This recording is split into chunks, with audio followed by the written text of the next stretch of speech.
Hello, this is Sharon Mistretta, and this is a tutorial on how to create a screen recording using ScreencastOMatic, which is free. It just requires a account, and it's best if you use your Google account because it all ties in straight across over to YouTube. So try to use the Google account that you're going to archive all of these particular videos with.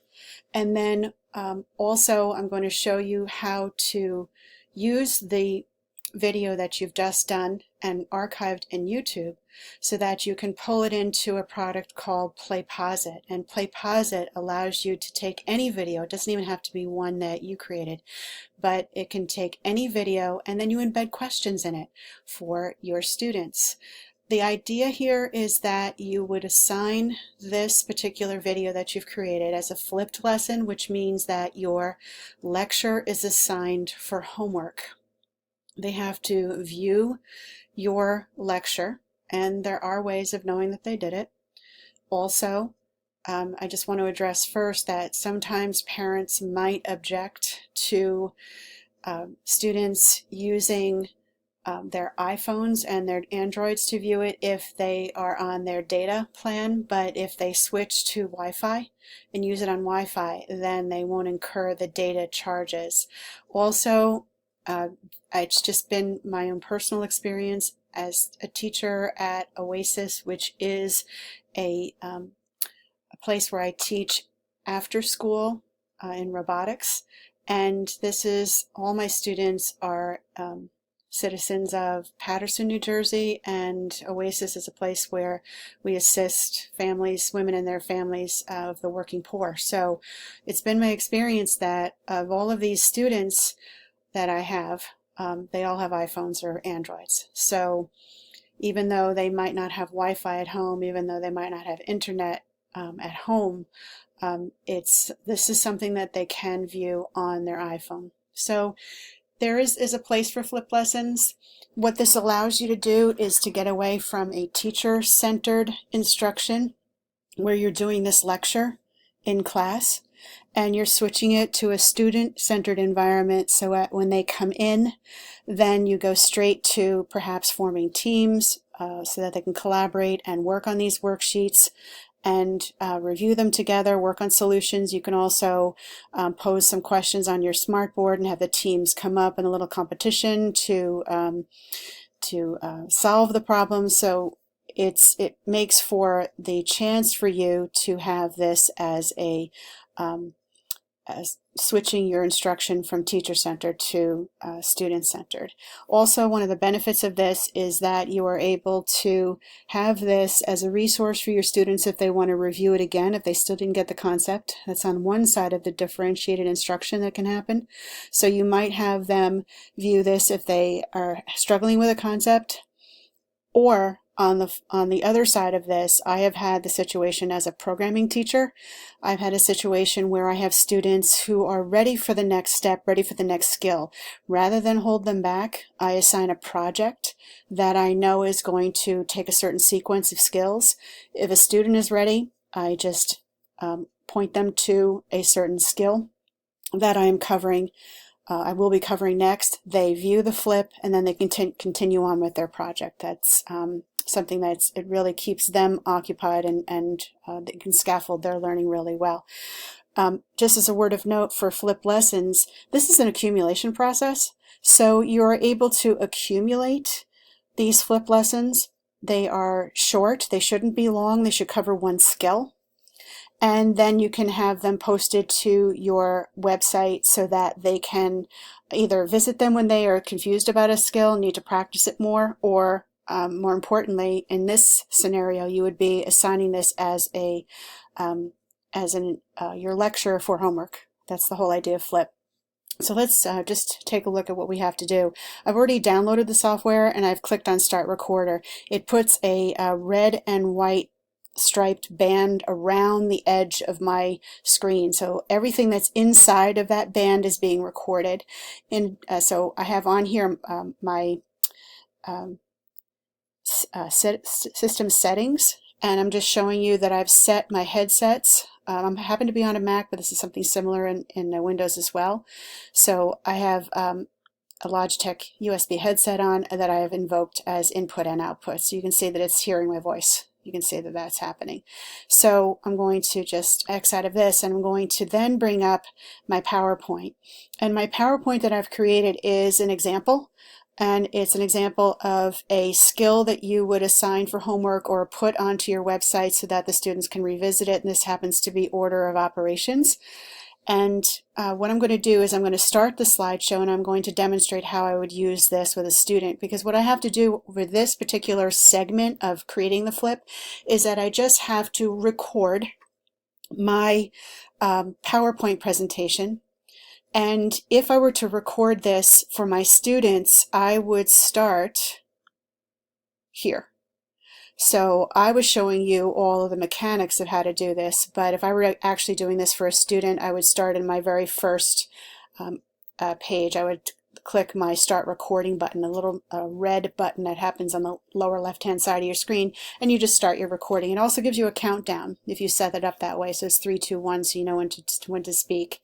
So here with ScreencastOMatic, just so you know, that does have a limit of 15 minutes. You wouldn't want it any longer than that. So I'm just going to tap here, and I'm going to say, as if it were a startup student's video, order of operations, brought to you by my dear Aunt Sally. So here is where I would start an explanation of the concept that I am teaching them.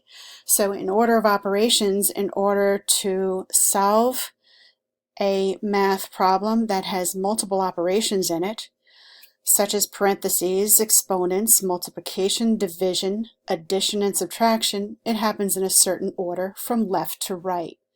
So you have to do it in this order, but the way to remember it is with the sentence, please excuse my dear Aunt Sally. It's the first letter of each of the words in order of what they have to be solved. So please excuse my dear Aunt Sally. Then I would proceed to a screen that then explains one problem. So first, simplify all operations within parentheses. Then solve all multiplication and division working left to right. Then solve all addition and subtraction working from left to right. So in looking at this particular problem, I see I have parentheses here first. I have to solve what's inside of the parentheses, and I'm going to use the mnemonic device, the memory device, please excuse my dear Aunt Sally.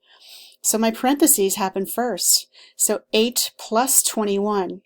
From left to right, I have to solve this addition first. So I have 8 plus 21 is 29. Then I can solve the subtraction, minus 5, because the addition in please excuse my dear Aunt Sally works first, and then the subtraction. Once I have 29 minus 5, I can arrive at the answer of 24.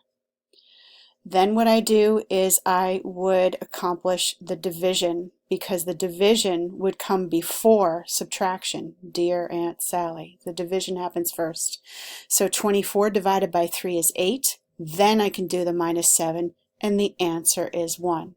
So now what I'm going to do is I'm going to present a series of problems, and when the student, I'm going to invite the student to work on the problem and then enter an answer. So that's in the play pause it side. So all that I need to do now is just sequence my slides. So I would say, please solve this problem using order of operations. And I want you to notice that I have everything shifted over to the left. And the reason is because when I put this into play pause it is going to shift everything over to the right in order to have the answer available on the left-hand side. And then they are going to be able to enter their answer, and then they're going to be able to see the result. I have the result right there.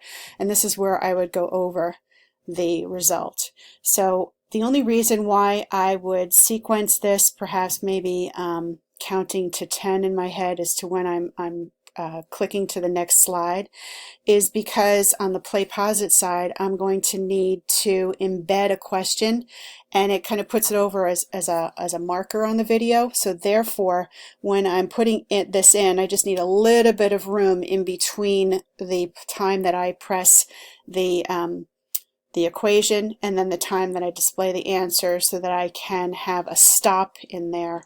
And the student can actually time this themselves. They'll be able to press it once they see the answer and realize what their answer was, etc. They'd be able to continue on. Here is the next equation. Just going to put a little bit of space of time in there, and then I'm going to press for the answer.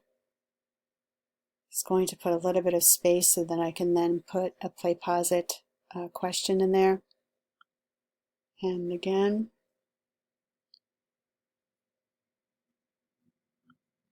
here's the answer. Another equation. So you can put in as many equations as you wish. The whole idea is that this is giving the student a chance to view your lecture before they come to class, presumably prepared to do the order of operations worksheets in your classroom together. However, it's going to become obvious as to who watched the video and who didn't. There are ways to set up a class with names on the play pause it side. I believe that recording the actual score of the student, we have to look on the other side. It's I believe that might be a premium account, but let's just see how we're going to do here. This is a very nice free piece of software, the ScreencastOMatic. Again, you do not have to create your own video. You can use any video that you have and utilize that. If you have a video, if you're a science teacher and you have a video that demonstrates the photosynthesis, and then you might want to pause that video that shows photosynthesis and pause to ask questions about the parts of a plant cell. So it's just, and then that video, then the play pause it becomes embedded into your website, and you use this again and again. So it's nice to be able to create a bank of flipped lessons so that you can have them in your repertoire and utilize them again and again. So here's the end of it, and it is Aunt Sally Says Bye.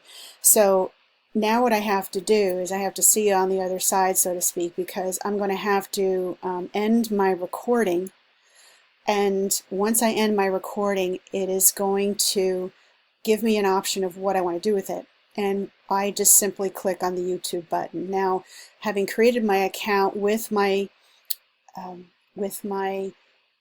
my Gmail account, it will automatically transition over to my YouTube account. And everyone has a YouTube account, a YouTube channel, by virtue of having a Gmail.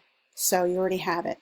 So here Aunt Sally Says Bye, and then what I'm going to do is I'm going to see you on the other side so that I can show you how to incorporate this into play pause it. Okay, bye for now.